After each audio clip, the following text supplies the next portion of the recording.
Case Closed Chroniclez. Imagine spending years studying exactly how killers get caught.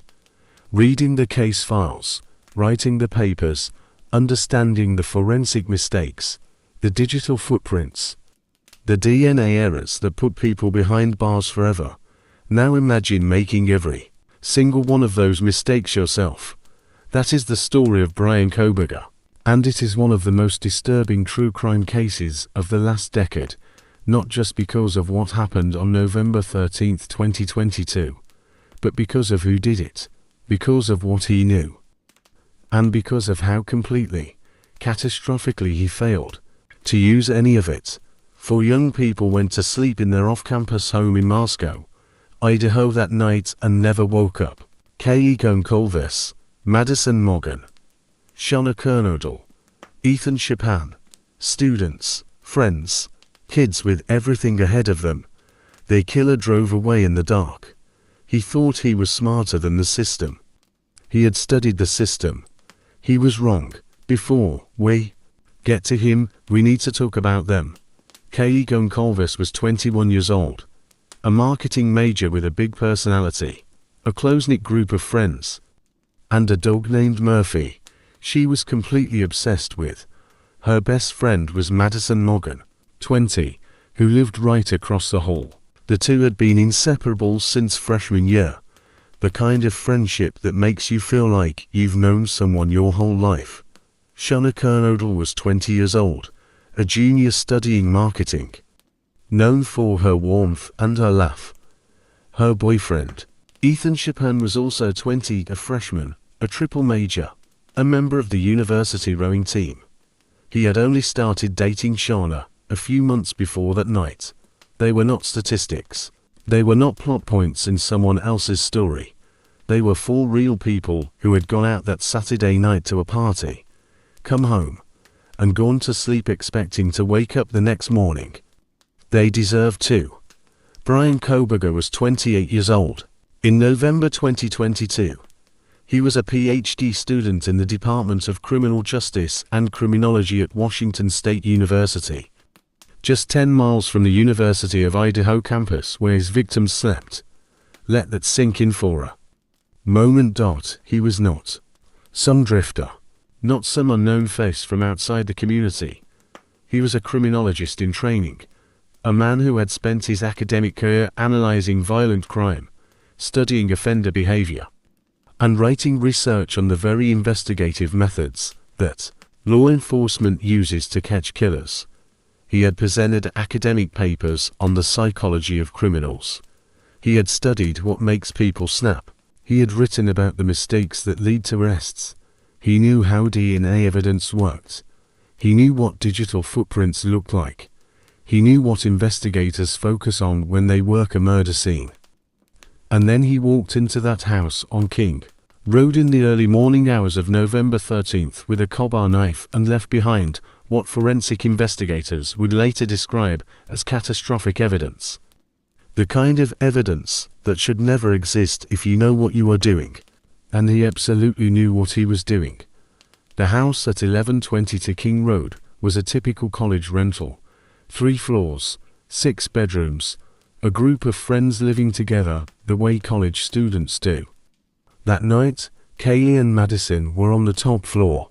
After getting home from a food truck around 1:45 a.m., Xana and Ethan were on the second floor. 2 other roommates were asleep on the first floor with their doors locked. They survived. What happened inside that house between approximately 4 a.m. and 4:25 a.m. is almost too brutal to put into words. All 4 students were stabbed to death in their rooms.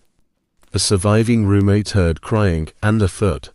She briefly opened her door and came face to face with a figure dressed in black, a mask, and bushy eyebrows visible above it, moving through the hallway. She closed the door. She was frozen. She did not fully process what she had just seen until hours later, when she found the bodies. When investigators arrived and worked through the crime scene, they found something that Bryan Kohberger, he criminology student, should have immediately known would destroy him. A tan leather knife sheath, left on the bed next to one of the victims. with a button snap dot, and on that button snap, DNA dot, not trace DNA, not a partial sample that might or might not yield results. The DNA lab Othram later revealed they recovered hundreds of times more DNA than a typical crime scene case. Their lead investigator called it catastrophic evidence, the kind of biological evidence that defense attorneys have no response to, the kind that closes cases. Kohberger's DNA was not in the federal database because he had no prior criminal record. Under normal circumstances, that is where investigations stall for years, sometimes forever. But investigators turned to genetic genealogy, the same technology that caught the Golden State Killer. They uploaded the DNA profile to a publicly available genealogy database and began tracing partial matches to build a family tree, not looking for an exact hit, looking for relatives, second cousins, third cousins, people who share enough DNA to point in the right direction. The profile pointed to a multi-generational Pennsylvania family with intersecting Italian heritage. The tree narrowed down through generations. The geography narrowed to the region. The suspect pool narrowed to one name, Bryan Kohberger, a PhD criminology student who had read the Golden State Killer case file, who knew genetic genealogy had been used to catch that killer, who understood exactly how this technology worked, and had still left enough DNA on a single button snap to lead investigators directly to his front door to confirm the match. Investigators drove to his parents' home in the Pocono Mountains of Pennsylvania and waited for trash day. They collected a DNA sample from garbage sitting on the curb outside the house. It matched the knife sheath. The man who wrote academic papers on how criminals get caught had never considered what happened to his family's trash. But the DNA was only one chapter of the mistakes he made. In the months before the murders, Kohberger's cell phone had pinged near the King Road house nearly a dozen times. Late-night drives past the house beginning as early as July 2022, 4 months before the murders. A man with criminal justice training conducting what appeared to be surveillance runs, while carrying the one device guaranteed to record and timestamp every single movement he made. 5 days after the murders, on November 18th, surveillance cameras caught him inside a DMV office in Pullman, Washington. He was replacing his license plates. While he stood at the counter, a DMV worker made conversation. She told him she had moved from a big city because Moscow seemed safer. Kohberger nodded along, agreed that the town felt quiet, small, safe. He was wearing black gloves while he filled out the paperwork, a criminologist, standing in a government building with cameras rolling, replacing his plates 5 days after 4 people were stabbed to death 10 miles away, making casual small talk in black gloves. He also reportedly watched news coverage of the murders he committed, following every update publicly, monitoring the investigation from the outside, knowing he was the person they were looking for. On December 30, 2022, just 47 days after the murders, Bryan Kohberger was arrested at his parents' home in Pennsylvania. He offered no resistance. For nearly 3 years he maintained his innocence. His defense team argued the genetic genealogy evidence was unconstitutional. They challenged the DNA chain of custody. They filed motion after motion, consuming years of court time on a case where their client had left behind the single strongest piece of forensic evidence the prosecution said they had ever encountered in a homicide investigation. In July 2025, days before his scheduled trial, Kohberger took a plea deal for counts of first-degree murder, life in prison without the possibility of parole.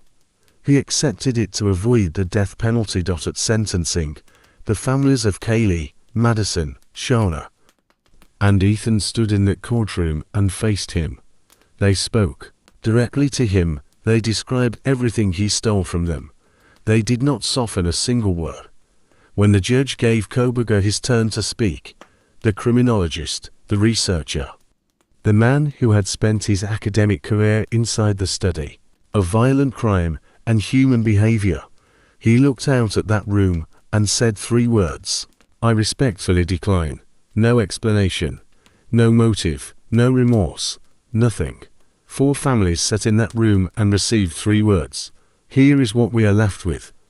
A man who dedicated his academic life to understanding violent crime committed one of the most devastating quadruple murders in modern American history. He left behind more DNA than investigators encounter across 100 cases combined. He drove past the house a dozen times on a phone that recorded every ping. He replaced his license plates while making small talk in black gloves. He watched his own murders play out on the news. He knew better than almost anyone alive exactly how killers get caught. And he got caught. Kaylee Goncalves, Madison Mogen, Xana Kernodle, Ethan Chapin. 4 names that deserve so much more than what they got. 4 lives ended by a man who believed his education made him untouchable. It didn't. If this case moved you, subscribe. New cold case every week on Case Closed Chroniclez. And share this video, because the more people know these names, the more these 4 are never forgotten.